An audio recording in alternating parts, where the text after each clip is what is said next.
Hello everybody, the UofCWildcat here, and I'm bringing you the first DBZ deck lab that I have recorded in a while. And recording this on this awesome custom playmat that I got at Inked Playmats. I think now they're inkedgaming.com. But I got this in a big deal. I've got two other playmats that I really enjoy, and I'm hoping you guys go check them out. It's a really cool site if you want to get your custom images up there.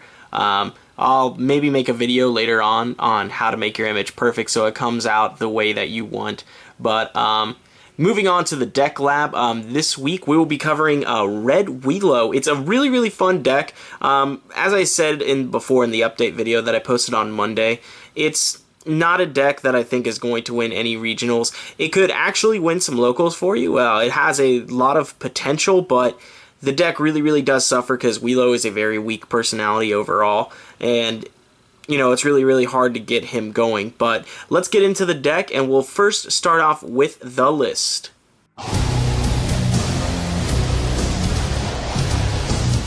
Alrighty guys, as usual, I'll put the list on the screen for you guys right now for you guys to take down, and hopefully give you guys a chance to try out the deck yourselves. Alrighty, and now moving on, we're going to start off, we've got a hefty amount of non-combats, which is a really cool mantra with the deck. So first off, we start off with Dr. Willows Revival, which is a pretty sick card. It's basically, I think it's Bobity's or Majin Bobity's evil plan from the old Scorzy game, where if this card gets destroyed or from damage or just destroyed by card effect, your opponent destroys the top 3 cards of his life deck and this gets banished.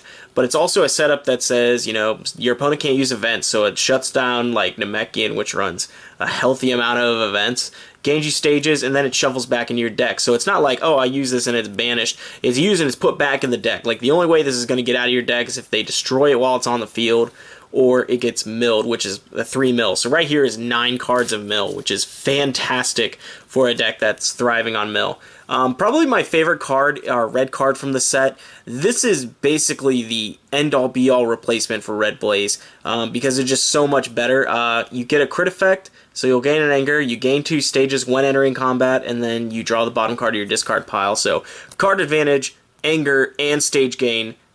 I don't know how you don't run this card over Blaze. And then our setups end with Visiting the Past, because Visiting the Past is just very good.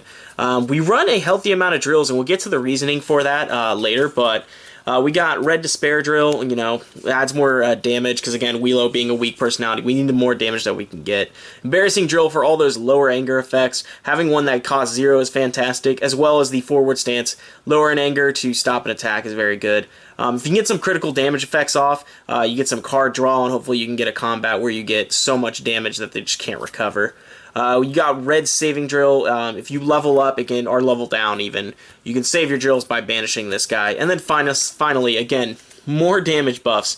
This is +1, but if you level, banish it, and it's +3 to all of your attacks. So this card really helps for a weaker personality that I don't think gets past B ever. We have a small amount of events. We got the 3 Dr. Wheelo's History, and this card is stupid in red. It basically reads, destroy the top 3 cards of your opponent's life deck. You may lower your MP1 level. If you do, destroy the top 5 cards instead. Well, in red, this basically reads, if you're at level 2, lower yourself to draw a card in mill 5. That is actually one of the best cards. A mill 5 replacement is very good, especially in red. We've got Blazing Aura, again, damage prevention from a weak personality, and then retreats, grabs a drill, and you can banish it to end combat. This one's very good, because if you get entered on and you have a really bad hand, you need that to find your way out of combat. And as you can see, that's a healthy amount of attacks. So we're going to start going over some of these attacks. We start off with Red Combined Blast again, so that's 6 total cards that we run that your opponent cannot play events. If you have Embarrassing Drill out, this is a 0 costing one that you lower your anger 3, would be 0 with Embarrassing Drill, no events, so basically a free one of those. Very strong attack. Need Ally Drill Hate, so we got Energy Blast as always. We've got 2 of these Freezing Beams, which basically gets a drill from the discard pile or banish zone. Very strong attack. Heal Kick to recur attacks.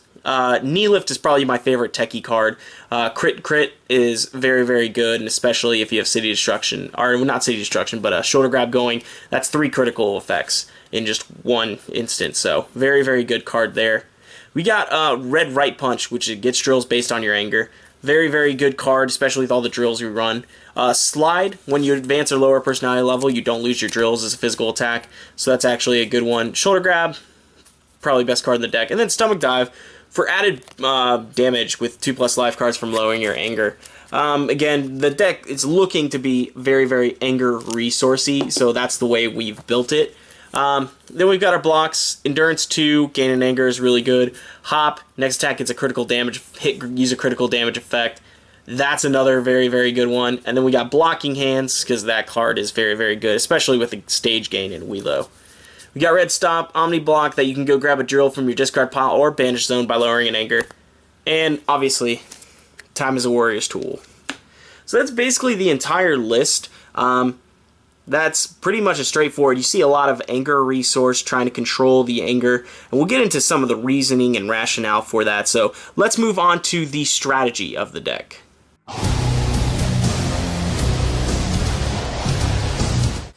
Alrighty guys, moving on to the strategy. And this deck, very counterproductive to normal red decks.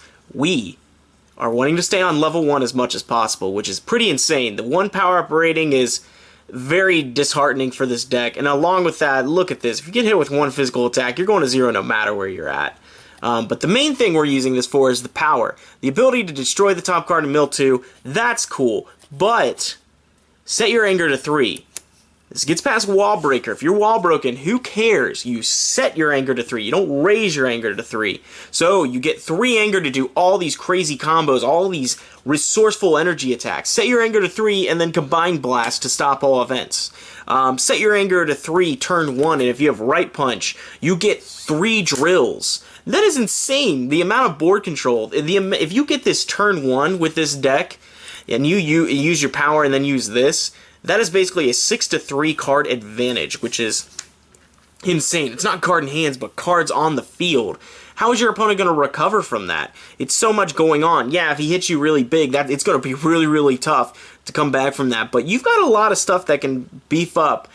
Things that could help, maybe adding more blocks, but I feel like the attack spread that we're at is really, really good, and I'm really, really enjoying the way that it has worked with this deck. So basically, your anger resource, and on top of that, you've just got so much stuff that's beefing your attacks. You get Despair Drill, set your anger to 3, all your attacks are doing extra 3 life. You've got this, so you can lower your anger every time you perform an attack, do an extra 2 life cards.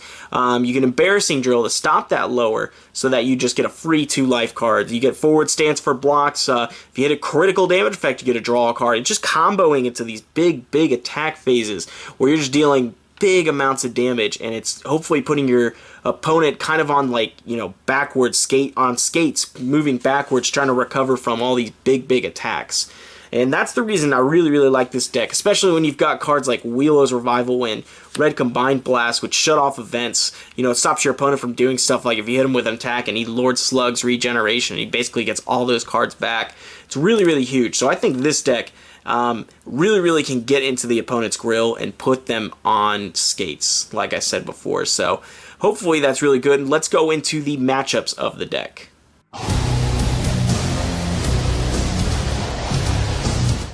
Alrighty guys, moving on to the matchups this deck will have to face. Some of its good matchups are event-heavy decks. Like I said, some Namekian decks, especially the ball bounce variants, they will have a lot of trouble with the constant no events, no events, no events. You don't get hybrid defense, you don't get hurried quest, you don't get silencing or any of that jazz. You're basically holding them down to a point where they've got to rely on their attacks. And in a ball bounce variant, a Namekian, that's very unlikely that they have a lot of stuff like that. We move on to some other decks that I think are event heavily. Black Krillin has some problems with this, but I think the control that Black Krillin has really gives this deck fits. Because unlike normal anger decks, you have the cards that are like, oh, if discarded from the hand, do this, do X, Y, and Z. And those cards really, really put a hampering on Black Krillin, for example. Moving on, doesn't really anger, so decks that really don't worry about that, Black Krillin, for example, probably, you know, like a Speed Anger Namekian could probably handle this deck rather quickly.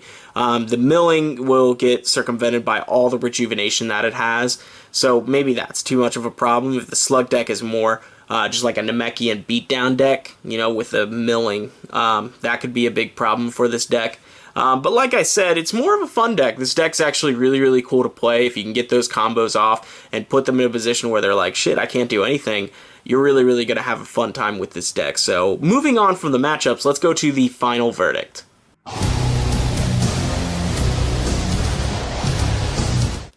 Alrighty guys, the final verdict of this deck, it's okay. It's a fun deck, as I keep saying. I don't know any other way to put it. The idea of it was really, really good, and I thought it was going to be a better idea when my buddy came up with it. It was explaining like, oh, the right punch, aka pulverize from the last game combo, is so stupid with this deck if you get it first turn, but you know, there's a lot of stuff they can do about it. If they get rid of your drills, or if you level and you have no way to get your drills from the discard pile, you're really, really in for a hurting as a weak personality. You don't have all the big buffs that you should, and really, really, that's very, very hard to come back from. So if I had to give this deck a rating, I would probably give it about 4 out of 10. Again, very fun, but it's not going to get you anywhere in a regional. This isn't a deck you're going to walk in and be like, whatever, get off, you're all done. But if I had to give it a skill rating, it'd probably be up there. It'd be close to intermediate. Because the deck it's complicated in that manner. You have to know what drills are good. You have to know, you know, kind of like guessing game type of thing. And you have to kind of really be good with your anger management to stay on level 1 or to use the biggest value out of your cards in your hand. So I want to thank you guys so much for tuning in to this deck lab. It's kind of a quicker one. Again, not a lot of stuff to like talk and put your hat on, but hopefully you guys do enjoy the deck and do try it out when you're hanging with your buddies. Hopefully it'll be a fun time. So if you like the video, leave a like rating and subscribe for more DBZ Deck Labs. Next week we'll have another deck. Hopefully it'll be a little bit more on the competitive side and you guys can enjoy that. So thank you guys so much for tuning in. This is the UFC Wildcat signing out.